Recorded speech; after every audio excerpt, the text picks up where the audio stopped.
Hey everybody, it's Thursday. And welcome to this week's edition of The Night Bite. I'm Josh. And I'm Emily. And last week we were joking, welcome to our living room. And it is... We're still here. Yeah, we are redoing kind of our basement rooms and I guess what our media studio looks like that, or what it looks like. So we're in transition, and so we're coming to you comfy tonight. Mm-hmm. Yep. Could be worse places to be doing videos. Yeah, that's for sure. So, hey, Mom. You know, one of the things is ice season has been going strong. I think for so long, people are like, where's the ice? Where's the ice? Deep freeze settled in. And I think people all of a sudden forgot that we had so long that we were wondering, where is the ice? And they assume that all of a sudden deep freeze is here. It's 20 degrees. It's going, less than that. There's ice everywhere. But that's not necessarily what we found. No, ice was really all over the place. And on a weird note, just our observations, some of the larger bodies of water seem to have better ice. Some of our smaller bodies of water were a little bit more variable, and there's a whole bunch of reasons why that could be. But I think there was variation in both of the places we went to like 3 or 4 places this weekend. And yeah, there was a spot where I went and I knew the ice was a little sketchy there. So I exercised my caution and my tenure in natural resources and water quality. Wait. Can I describe this before you say what happened? I was watching, getting my bibs on, all of this, that from the shore. He wasn't that far out, drilling a hole, all on a line. And then all of a sudden, he doesn't even turn around. He just backs right up to the previous hole, and I'm sitting there, and I'm like, "Oh, that's not a good sign." Well, so I mean, I knew, you there's those signs that you look for, and that's for those of us that do it a lot, you kind of know. So I went up there expecting maybe 3-4 inches of ice, and there was less than 2. And then I backed up and I drilled another hole, and it was probably 6 inches, and and then the hole that Emily described right behind me that I had drilled previous was like 8. More than that, yeah. And so there was just a really thin spot there. There's not, we drove all over that lake last year, and there isn't a spring there or anything that we know of. That's been a pretty solid spot. So it was just part of that inconsistency with the snow and the weird freezing, and I looked around the lake, and there was a few spots on the lake that looked like that. And between the parking situation was kind of crazy at this one place, and the crappy ice, we decided to leave and go do a different place where we might be able to use the snowmobile or just take it off the truck. Our other spot that we went to was pretty decent ice all the way. We checked along the way. There was other people we chatted with. We still ran into a slush pocket. If you check some of our posts from earlier this week, Emily was posting pictures of some weird frost formations, and that happens when the warmer water underneath a crust layer of slush is seeping out through the pores, and it's kind of like freezing steam, and it makes these really cool crystals. And that's one of those things that you can look for when you're on your ATV or your sled. Stay away from those spots, because if the ice isn't thick enough, you're gonna go through. Even if it is, you're gonna freeze all your stuff up because it is just slush underneath there. And so we were able to get around. There's good ice, and now we got rain today. So we'll see where we're at. Well, and ultimately, one of the things that people love hearing about is how did the fishing go? And because on Saturday we were able to take our snowmobile out and find some pretty decent ice and get around it, there were some, Jim, I cannot do sign language, not this much anyways. I can do some sign language, not that. But, I think we were able to get out to some spots that we hadn't previously. Yeah, that's sign language. Yeah. What's sign language for cribs, right? So a lot of sunken logs, and we were able to use the aqua view and see what was there, because honestly, there was a few different cribs. And so finding, the slight differences, were they relating to those thicker logs? Was it a depth thing? Was it this? Was it that? And it's funny because where we checked earlier in the morning, they weren't there. We moved on, and then the fish migrated right back. And so even if you are checking different spots, if they're close enough to kind of go back and forth, even if fish aren't in one place for 1 minute, don't discount that for the whole day. There's a lot of different conditions and variables. And so make sure that you're just kind of like open-minded to that, because if we had not gone back and checked those old holes, we would have missed actually a great bite. Sunday was a little bit harder, so I'm not going to, bore you with all the jigging and jigging and jigging that we did. But overall, I think, like Josh was mentioning, the name of the game is going to be watching the weather patterns. This week, I've been seeing a lot of people on Facebook. What's the ice depth? How's this lake? How's that? And I think no matter what those reports are from last weekend, they are probably not going to be consistent for this coming weekend. So, feel free, ask around and keep your eye out. But overall, it's still that time of the year to bring a spud bar. Yep. Alrighty. So I guess I could sit here and talk about the weekend all night. And we're going to talk fishing all night, but we should bring in our guests. So if you guys at home have questions or comments or things along the way, or if you have a fishing report or an ice report to share, we would love that as well. Otherwise, let's bring our guest into the show. So Collin and Joe, thanks for being here. Hey, what's going on, guys? Hey, guys. Hey, so one of the things that, ice fishermen get really excited about is getting out ice fishing, but you have to know enough in order to do that. So getting involved in the community or schools or all these different things are maybe options that people didn't used to have. I didn't. I don't know about you, right? So we're going to talk a little bit about that kind of stuff tonight. But before we get too far ahead of ourselves, can you introduce yourselves and tell us a little bit about what you have going on? Yeah, so I'm Joe. I'm a student here, or I'm a senior here at UWSP. If you guys don't know, that's Stevens Point, Wisconsin. Greatest place to go to school in Wisconsin. And I am the president of the Ice Fishing Club here at UWSP, which is one of the only ice fishing clubs in the UW system. Cool. My name's Collin. I'm also a student here at UWSP, a senior, and I'm a member of the Ice Fishing Club, so as Ducks Unlimited. That is super cool.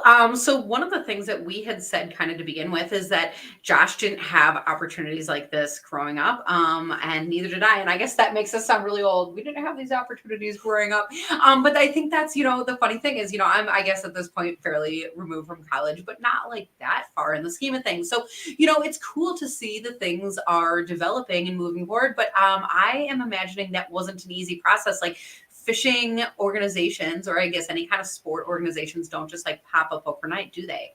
No, they don't. The club was originally started about 6 or 7 years ago, from what I've heard from other officers as well. Granted, I wasn't here when it first came about. But yeah, no, I mean, kind of coming off of you guys there, I'm originally from Illinois, northwest suburbs, and we didn't have a fishing team, and me and my buddies loved to fish. So in high school, our freshman year, we made a fishing club at our high school. And then I decided to come to Point for a natural resource major, and that ended up changing. And I had a buddy knock on my door one day and be like, "We have an ice fishing club." And I'm like, "We do?" And he's like, "Yeah, we do." And that was my sophomore year, right after COVID. So yeah, we got that started. And I mean, like you guys said, I mean, it's nothing super. I mean, it's a lot more intense than some people think. Like, even some of my family members will be like, "Oh, ice fishing club," or some of my friends are like, "Oh, you're part of the ice fishing club." It's a lot more than what people think. We have about 40 members right now. We have 10 full teams of 4. So everyone really enjoys it. We get a brand new batch of freshmen every year that comes in and enjoys ice fishing just as much as we do. Yeah. Okay, so I guess I don't even know where to start because so much of this is new to me. So I guess one of the things, is this a club? Is this a sport? Is this an intramural? Like, how are you competing against other schools? I don't mean to throw too many questions, but here's one more. So you were talking about like 10 teams of 4. Is that how Yes. that went? So tell us all about that. So the club we have 4 tournaments every year. We're a club. We're not a sport. We are not an intramural. We're a club here at UWSP. And so how we do it is teams are allowed 2 to 4 people on each team, and it gives a lot of people who don't know, a lot of people at point, especially those freshmen when they come in, they get to talk to other fishermen, other people like duck hunting, right? Just any kind of hunting, fishing, stuff like that, being outside, same major, same classes, stuff like that. So we bring all those people together in the club, and we take it very seriously. I know me and Collin do. I mean, me and Collin have been on actually different teams the last 3 years, and each one of those tournaments, actually, you guys have interviewed them as well. Fish Donkey, we use that app that runs all of our tournaments, and it's great working with them. We love them with their communication with us. And so, the club gets to vote on all 4 lakes that we get to pick every year. So as president, I don't get to pick lakes because I pick the lakes that I'd want to fish. And a maximum of 2-hour drive. Yes, and a maximum of 2-hour drive because a lot of people, the people don't have access to cars or can't get vehicles there and stuff like that. So the club members have access to all of our sponsors and stuff like that when they do create a team. So that's also a good benefit for a lot of other people. I mean, me and Collin use them all the time till this day, and I sometimes think I have too much ice fishing gear. You never have too much. So it's just kind of how the club is structured as of right now. I have me and 2 other officers that are handle the club. So we just basically delegate meetings. Basically, we tell everyone what's going on with the club, how's everything going, stuff like that. And now we're finally getting a little broader. And I'd like to say the last president and myself did a really good job of trying to get the club more in the community. That's actually really cool. It's funny to hear you talk about gear. I guess that was like a whole minute back there because in my mind, I was jokingly asking myself, like, I wonder if your college offers storage space for, an ice shack or things like that. So I guess how do you navigate being a student and being an ice fisherman? That sounds stupid, but it's hard to kind of be both. Yes, so we allow people a week to pre-fish before, or it technically be every other week we have a tournament besides our first tournament before winter break, before everyone goes home. So we give time to everyone. We only have meetings once a week, which is all we really need. And we send a lot of emails out, and everyone's able to contact me and our other vice president. So the way we kind of make sure that I lost my train of thought. I'm sorry. The way we kind of I'm sorry, I lost my train of thought. No, that's okay. Fine. Honestly, that happens to me all the time. Yeah. But I love the idea of all of these different groups coming together because if you are somebody that knows nothing about ice fishing, I mean, it's really intimidating to get into. And so I was joking about the gear and where do you keep it and stuff. But I think that's part of the point is so many people don't have that gear, and that's what makes it hard to get out without a group like this. Yeah. Well, and I think that touching on your comment about community, that was kind of one of those things. I saw Collin on the news earlier this week, and so he had a pretty cool thing about what you guys do and bringing people out on the ice. And when Emily says, like, we didn't have structured clubs like this that were sanctioned by college, like this is kind of one of the faces of where Crappie Junction came from. This is one thing that my college roommates and I kind of came up with, and we would bring people out and do things like that, totally unsanctioned. The college didn't want, there's all kinds of liability stuff with the college being associated with it, and it's cool that the UW system allows you guys to run under that as a club, because that would have made our life, back in my college time a lot easier, but it would have also made the community outreach a lot easier too. And so you guys being able to bring people out, that's awesome. Yeah, for sure. Yeah. There's a question here. Is your club ice fishing only, or do you ever do stuff with open water? So, well, you can answer it if you'd like. Well, you're the president. So actually, Stevens Point has a bass fishing team and a fly fishing team as well. We all kind of have a different group of people. Sometimes it overlaps which is a great thing. I think we have a lot of different clubs. I can't even name. I think we have over 80 clubs, I think, something like that. More than that. Yeah, more than that, probably. And it's awesome that we're able to do so many different things, and especially ice fishing. I'm glad that ice fishing is a club, because being from Wisconsin and going to school in Wisconsin, there's not a whole lot to do in the winter, but ice fishing is the best part of it. Snowshoeing, cross-country skiing, snowmobile. No, I know there's nothing to do around here. It's terrible. I'm kidding. It is neat though to hear about so many different fishing related clubs at the school. I guess, to be honest, I'm a little bit surprised about that and like super happy, but that there is enough market to have a fly fishing club and bass fishing and, ice fishing, because all of these different interests, I mean, it is so different. I mean, fly fishing to ice fishing, to somebody who's not a fisherman, they'll be like, oh yeah, that's like gotta be similar. And it's like literally not at all. It could not be more different, but you're talking about the overlap too. And that's funny because the overlap there could be things like time flies.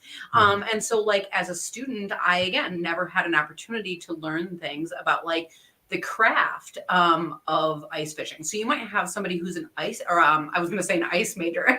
That's what I wanted to say. No, I was going to say like an art major, and so to integrate those different things into their life, because like you're saying, Krabby Junction, some of these ideas came as like, I don't know, college conversation, late night, whatever, how that happens, but I mean, some of that stuff comes true. And so if you can instill somebody like the love for the outdoors or entrepreneurial mindset or artistic to build flies, I mean, that's huge. And these are really cool thing. The other cool thing about the club is that we were talking a little bit before the show, and you guys were telling me that there's all kinds of majors in the ice fishing club. So it's not only, natural resources, but Joe, I believe you said you were a business major. Yep. You guys may have mentioned a couple others, and that is really cool because just take, Joe as a business major, for example, like people tend to forget, like in natural resources or fishing or hunting or any of those, there is a business side to it, and there's an art side to it, and there's a engineer side to it. And so being able to talk with maybe somebody like you, Collin, that has more of an interest in the inner workings of the natural resource field, and somebody else is like, well, I'm more of an engineer that likes fishing,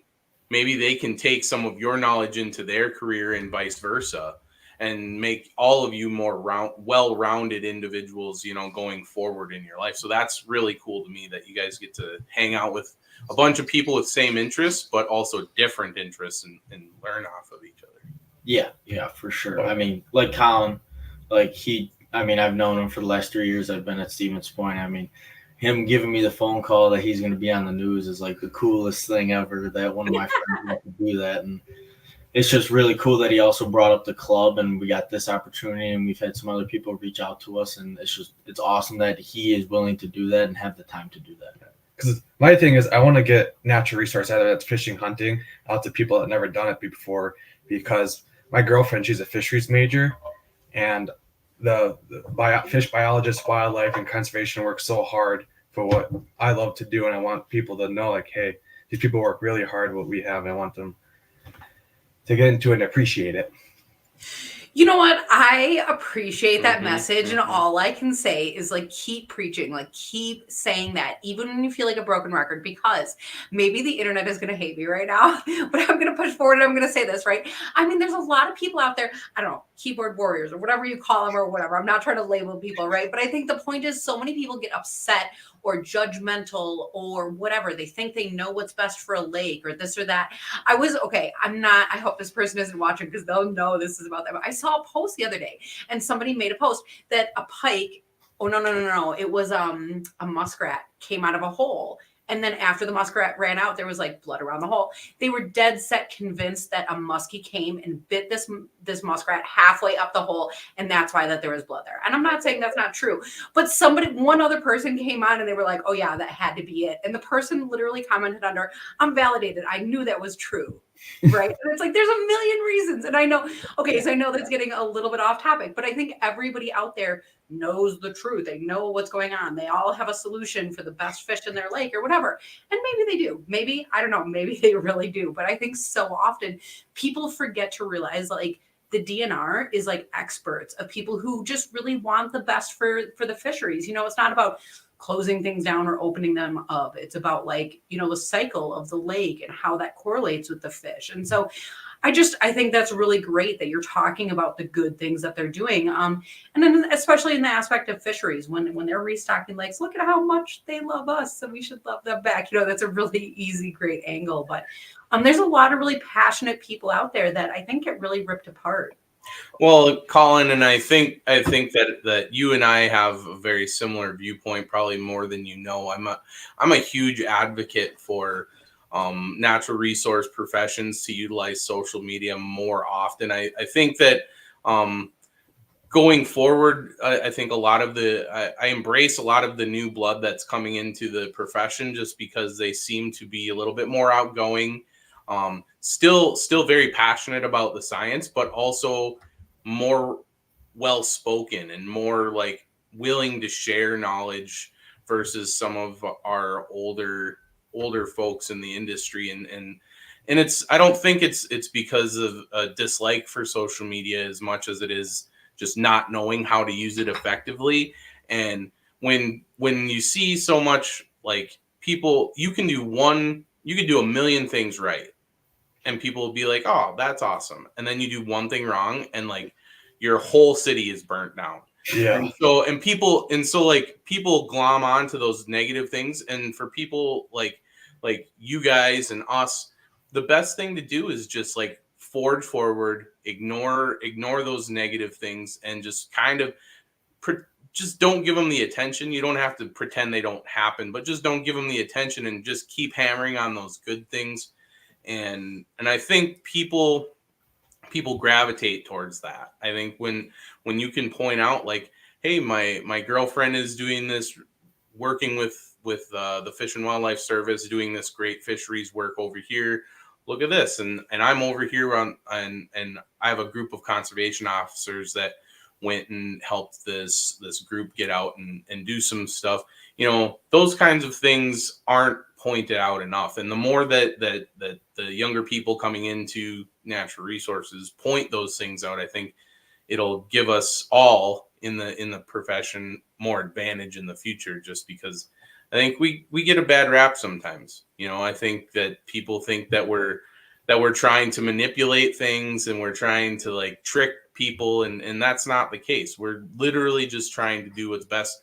And if you've ever tried to make a room with 5 people in it happy, try making a state full of 5 million people in it happy, you know? So you're never going to win, but all you can do is just keep moving on. So I really am glad that you guys are doing stuff like that.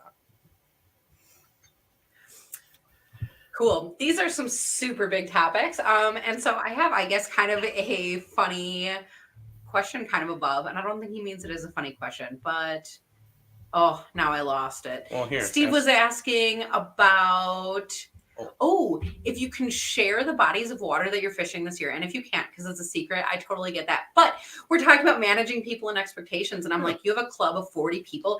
Josh and I sometimes can't even agree on where we're going to fish that day. How do you manage 40 people and where you're going to fish for a season? So, like I said earlier, we let the club vote on the lake. So everyone picks their top lakes that they wanted to. And we always make sure that it can support that many people. So, because, you know, with regulations and stuff like that, we may have to deal with some other stuff. But so this year we had Rib Lake, which we already did our first tournament already. That was December 10th. December 10th. Thank you for remembering that date. Then we were fishing this weekend, actually, at Big Plain. Then the next one is February 10th, which is Schwamigan Lake. And then our last tournament, which is the 24th, I believe. Right. Sounds right. The 24th will be Poygan. Oh, yeah. Fun. So, yeah, we try to stay, like Collin said earlier, about 2 hours around here just because driving tournaments normally, it kind of depends when tournaments start. If it's a walleye tournament, we start earlier. for doing a panfish tournament, we kind of just start at 7. And this tournament this weekend is going to be from 6 to 2. So, there's 40 people on the ice for 8 hours, and that's not including the locals. So, Mm-hmm. I thought that was my dog almost at first. That's sorry. No, that's perfect. That's what happens here. Everybody at home, I bet their dogs are barking now. That's so funny. No, that's what happens. We're live. That's so I mean, I guess when was the last time that you guys were on the ice? Do you still have ice there? Do you know conditions by you?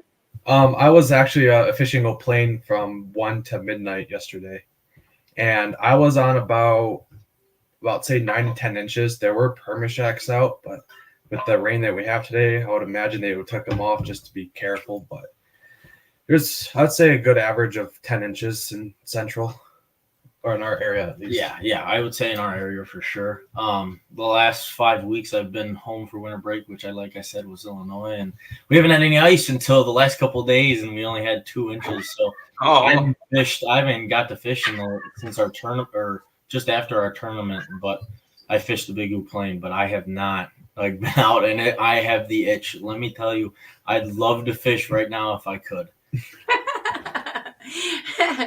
And so do you guys each have like a favorite target species, or just opportunistic, whatever bites? Yeah, my huge species I love too is walleyes. Yeah, I would, I being from Illinois, we don't have we have some, but they're fish and retention ponds. Yeah. We're just you're right. We're just fishing little neighborhood ponds for fun. But definitely, since being up here would be walleye. It's not crappies. I just love catching crappies when you're on that school. It's the funnest thing ever. That's all right. I'd rather do walleyes. Well, and for our southern viewers, I mean, I do have to say, like, you can't knock those little retention ponds either, because I know sometimes, like, it does feel like a ton of little dinks, or, what is funny to see, like, a school of little bluegills or goldfish is what I was going to say going by. But once in a while, you really can find a dandy in there, or if you like bass, honestly, some of those tiny little mud holes down there are filled with some really great bass. So, I mean, that can be a great time too, but I can also see why fishing in Wisconsin can sometimes be more fun. Yes, for sure. You don't got people coming to yell at you that you're fishing their pond. It's different for sure. So do you have people in your group who are like making tackle or interested in that kind of stuff then? We have some people that are interested in the club right now in building rods. I'm actually in contact with a couple of locals around here that actually build their own rods. And like I said earlier, we really are starting to get involved in the community a little more. So I'm thinking about contacting them. Maybe they could come in, hopefully. I have their business card. I forgot their name, so I apologize if they're watching this. I still remember, trust me. But yeah. Really, no, don't turn me in. This is Yeah. So, I mean, that's really, and circling back a little bit, you said about gear, and I know that especially for some of our freshmen, not everyone has some of the gear that me and Collin has, especially Collin. But we have club stuff as well that we have as a club that we are willing to give out. I mean, even some of my own personal stuff I'm willing to give out as well. And a lot of our members are willing to do that. I am too. I got an extra Vex. I got 15 tip-ups, so the need, I'm happy to give it to them. You have 15 tip-ups? Yeah. Oh. Gotta love moms. I didn't know you had 15 tip-ups. Oh my gosh. Yeah, when you can bring like all your friends and each load them out there. I mean, that is a really great way to cover water too. I mean, when you're talking about getting new people out there and introducing people to fishing, I mean, one of the most important things is you do actually at some point have to catch fish. Yeah, for sure. I mean, it's funny because a lot of times fishing, it's like, oh, it's an exercise in patience and all of this. But I mean, you do actually have to get out there and teach those skills and things like that. So, I mean, 15 tip-ups sounds like a lot until you're teaching people how to cover water. I mean, that really is true. And you can set them in different ways. And so, I mean, they're all just different tools. Yeah. You might need one more. I'll never have enough ice fishing stuff. I mean, I might have more like 10 tip-ups, but I have a lot. But yeah, that's it. You got me beat. I got 8. Yeah, I just love tip-ups because you can catch. I've caught perch, crappies, pike, walleye, bluegill, even bluegill. That's funny. Yeah. We have John here asking, do you guys take donations? So it's a little iffy. Or James. If it's gear, it's a little different. I can take it, but money wise, I don't know since we are through the school. To be 100% honest with you guys, I don't want to take your money. I'd rather have your gear so that we can give it to someone that actually uses it. You guys would actually be surprised. I have 3 or 4 ice shacks that are the clubs just sitting in my garage. I got 2 Vexes. We have a lot of. We're getting some tip ups and some rods in and some jigs. What else we have? I got heaters. We have Strike Master augers as well that we are able to give those people. So if you guys are willing to donate stuff, you can get in contact with me or Collin, and or just UWSP Ice Fishing Club on Facebook and Instagram. And if you guys are reach out to us and we can meet up and see what you guys have to offer. Well, and we will remind people of that information before we leave here tonight. But I feel like while we are together, we have to ask a little bit more about these tip-ups, right? Because I think so often people in Wisconsin get caught in the trap of, drive out to the landing and park at the landing. And then like whatever you can see from the landing is where you put your tip-ups. And I'm not knocking that because there's a lot of people with mobility issues or, you can't walk very far or whatever. So that's cool. But as far as tip-up fishing, you were talking about things like catching walleyes or even bluegills or crappies. And I think that's kind of a world of fishing that a lot of people have not gotten into. So how do you take your tip-up and make it more versatile? Different depths. Another thing is I really use small hooks because mostly I'm a walleye fisherman, so I walleyes, but and I like having small hooks because easier hookup ratio. But with their smaller hooks, the crappies with their mouth can bite onto it, same as like bluegill. I only caught 1 bluegill on the tip up. I don't know how that happened because I had a sucker on there. I don't know how he was able to, but I mean, it's like I think 9-inch bluegill. But I'm like, With the sucker? With the yeah. What helpful That is. But yeah, so yeah, just I use very small hooks and in different depths. And that's pretty much about it. And then it's the fish's turn to bite. So Okay, so very small hook. Are we talking just like a single hook or it's a treble? it's a treble. It's like I think a size 6, I believe. Oh wow. I don't really look at the number. I just look at the hook and like, yeah, that'll do it. But okay, I mean, I think a lot of people like scoff at that or like that's bad information, but it's not, because I think when you go to the store as an angler, that's what happens is you look at the shelf and number one, what's available on the shelf, because half the times what you're exactly looking for is the one thing that's out, Yep. and so you as an angler have to kind of have a little bit of wiggle room or, have that acceptable range. And so I kind of like your theory of like, is it small enough? Yes or no. And so at least in this instance, people a lot of times are able to, go to their store and maybe that is downsizing for them. Maybe they normally grab something that's a little bit more medium. And so I don't know. I think that's actually a really good reference. Are you one of those people where like a gold hook versus red hook makes all the difference? I was when I was younger. I was always a gold hook. I always hated red because like, oh, they can see it. Like, why red? But now it doesn't. I've learned it doesn't matter in my experience. Whichever one's cheaper because we're college students. Yep.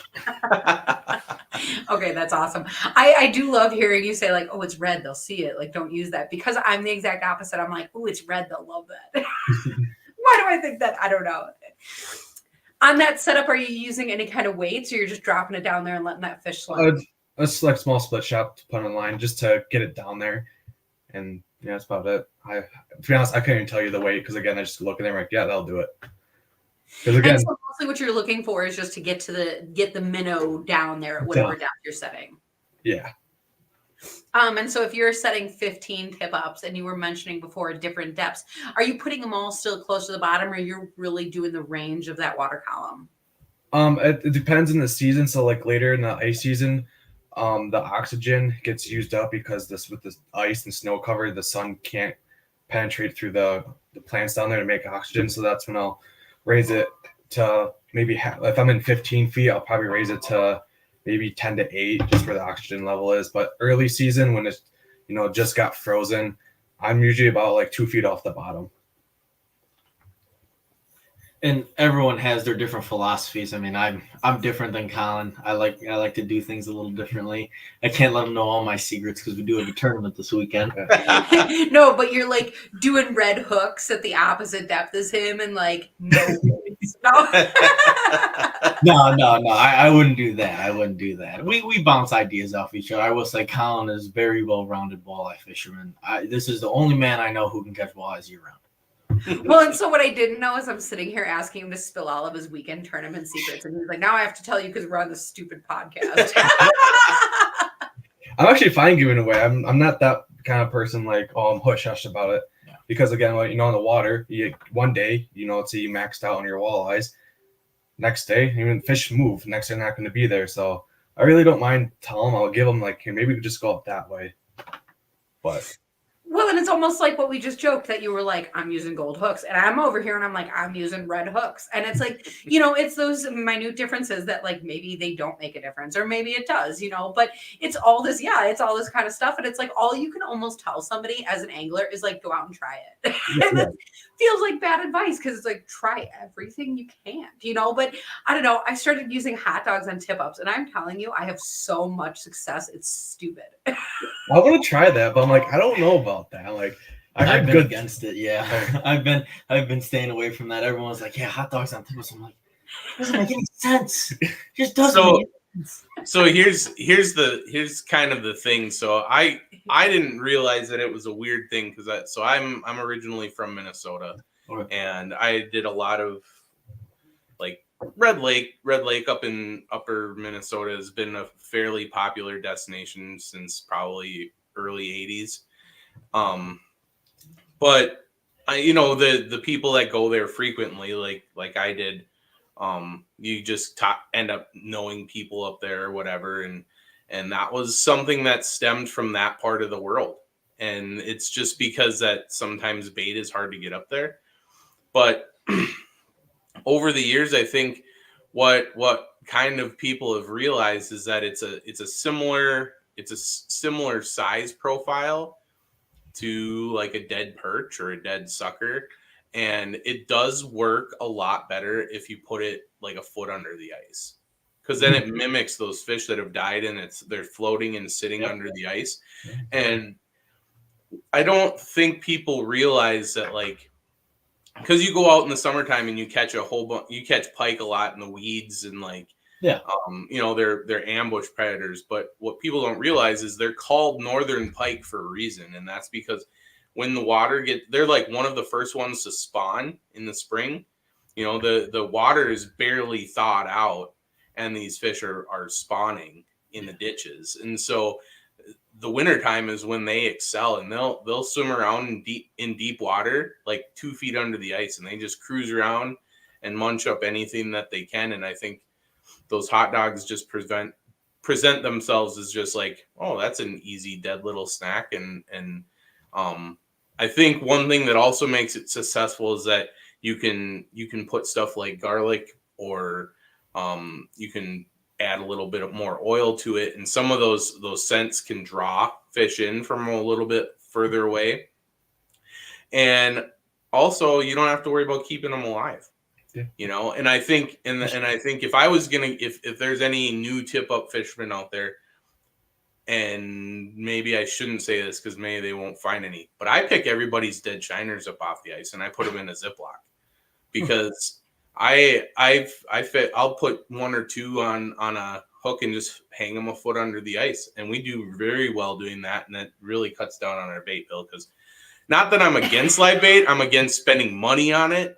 So I don't do a whole lot of live bait fishing. We like fishing plastics, but sometimes, it's just good to try something out a little different. We like, they have, like, here in Wisconsin, we're allowed to use the hook setting devices. So it's fun to use those. And we use snare rods. So that's something from a company called JT Outdoors.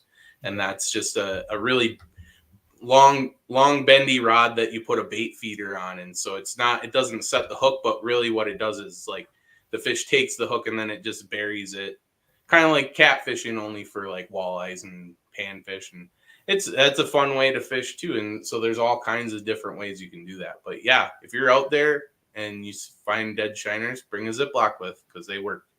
I may try that hot dog thing this weekend. I would. You'd be surprised. No pike bones. Oh, no pike bones. I always wonder if you're instead targeting walleye and you don't want like a full hot dog, if you use like a little smoky and put it out there with that. I don't know if that would I have just the same wonder. effect. I don't know. I just wonder. Okay, but when it comes down to tip ups, everybody knows that in your pack of tip ups, there's just a lucky one, and so it's just about putting the right tip up in the right spot. Ultimately, that's what it comes down to. You're right. I do have one lucky tip up. It was my grandpa's. It's a beaver dam that they made back in like the 80s. It looks ugly, but man, it can catch fish for some reason. Yep, that's what I say about my bait too. Oh my gosh, that's awesome. A lot of people with cool tip up tips in the comments, so definitely read through that. A lot of people agreeing with what you guys are saying, so that's super cool. We have Steve that is asking, I guess this isn't a tip up question, but as far as college teams, anybody running forward facing sonar like Live Scope or Mega Live? So we don't allow that during tournaments, just because of the college student kind of demographic there, which not all of us can afford it. Some people can, some people can't. I know there's a couple people who in the club have them, but we do not allow them on tournament day just because personally we think that, it's easier to find fish and we all want it to be everyone goes and pre-fish. It is for the love of the sport, not that using Live Scope isn't, but Live Scope for a tournament, especially a college tournament, like if your dad has one, oh, hey, Dad, can I bring this out? I'd bring it if my dad had one. But no, we are not allowed to use that during tournaments. Pre-fishing's fine. That's all good, even if it's the same lake, but actual tournament day, it is not allowed. Well, and ultimately there's a lot of learning to do about how to fish. And so, it is nice to have units available that do things like find fish a million feet away, right? But it takes time and it takes effort. But to have somebody, maybe with a Vexlar and, to look up what fish might be doing, what is that structure? What are these different things? That ultimately helps when you do get to use things like different sonars, because then you still have an idea of where to start or where to go, or if fish surprise you and they aren't where you think they are, you still do kind of have to track that down. So ultimately, that whole learning process can be a pain, but I think that is part of the goal of something like the club. So I think that's great. For sure. Awesome. So one of the last things that I have to ask about, and maybe we touched on this already, so I hope this isn't repetitive, but I think there's a lot of people out there that do want to get involved in their communities or get fishing going as a group or whatever. So a lot of these people, maybe they are in a school setting, or some of these people might just be like adults in communities. Do you have any kind of tips for either starting a fishing organization or doing like outreach with the community? Oh, wow. Okay. I know that's a really big question. I was like, maybe you don't know any of this.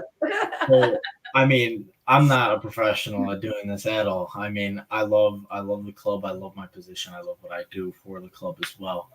One of the tips that I would just say is just be open to listening. The club does a lot of the speaking, makes a lot of decisions. I'm just here. I'm just the one that has to coordinate all the little stuff. The biggest thing is you have to get a group of people that love the sport, and any kind of club that they love the sport or love what they're doing that much to where it can be a club. And that's how the ice fishing club started, and a lot of the clubs here on campus. And the second part of your question again, can you repeat that? I'm sorry. Well, just like, I guess, how do you start this, or how do you reach out? As far as the community and the school, it's hard to even just find people to join in on that fishing mission with you. For sure. So, right now our biggest thing is social media. In the past, we've done flyers and stuff like that. And it's a great way for us to reach out. Me and Con are wearing our club hats right now. And even just when we're going out to fish regularly, I'm mostly wearing my Stevens Point ice fishing stuff, and people ask about it and want to hear about it. We've had people in the club who have connections to other places. We actually last year and this year will be in the WIFA, which is the high school fishing tournament, and they reach out to us, and last year we did it for them as well. We verified fish for them. Cool. And so they're one of our supporters too. And last year we also did Battle on Bago. But people, when we say that, they think that we fished. No, we filleted all the fish that get donated to shelters and stuff like that. So it's a great way for us to reach out. They're really willing to work with us, and that's our biggest thing. And like you guys, I mean, you guys reach out to Collin and you guys want to hear a little more about the club. So we just want to be more open so there's more opportunity. And, you know, that one high school senior that's like, man, I really want a college that has an ice fishing club, but we're here. We're Stevens Point. And so you guys can come check us out. And how do you guys, how can, if people, do you guys bring people out from the, you know, like the Stevens Point community? Like if there was like a mom and their son or something that wanted to get out, does the club bring people out? Kind of depends. It's more individually, like what Collin did. That's a great example there. I mean, there's been a lot of people in the past as well that will reach out, and some of us will take them out. But not like super, it's not super involved with the club. It's more individually, and then we'll bring it up as a club if they're okay with that kind of thing. One thing that we did last year was Women's Natural Resource Club. Yes. Club contacted our past president about saying, hey, we have a group of people in our club that are natural resources but never ice fished before. And so they set up a meeting, talked, and the president brought it up. I raised my hand because I love taking people out or experiencing ice for the first time. And that's pretty much how it started when I made my Facebook post on taking people out. Cool. That is really cool. And there are a lot of people in the comment section that are really excited and interested in all that you guys are doing. So I know that you already mentioned it once, but is there a way that people can get a hold of you to support you or donate Like an gear email or something? follow or Yeah. anything? Yes. So, like I said, on our social media, it's just UWSP Ice Fishing. And I have to make sure that I say the right email here because sometimes I mess it up. It is ice.fishing.club@uwsp.edu. And Wait, I'm going to put it in the comment section. So ice.fishing .club .club at uwsp.edu. Perfect. Awesome. Okay, that sorry. That looks like it is posting. So if people don't see it yet, then it's going to pop up really quick in that comments section. Hopefully, you won't get flooded with emails, right? But I think there's a few people who might be local that are looking forward to, you know, supporting you guys back for all the things that you've done and the work that goes into this. And, you know, thanks so much for being here tonight and being willing to talk about all this. Thank you guys very much for having us. I really appreciate it. Yeah, this is great. Time. Yeah, and hopefully we run into you on the ice. That'll be kind of fun. For sure. To the people at home, thank you guys for being here as well, because your questions and comments and things along the way are always a big part of the fun. And otherwise, looking forward to seeing everyone on next week's edition of Night Bite. Night, everybody. Thanks.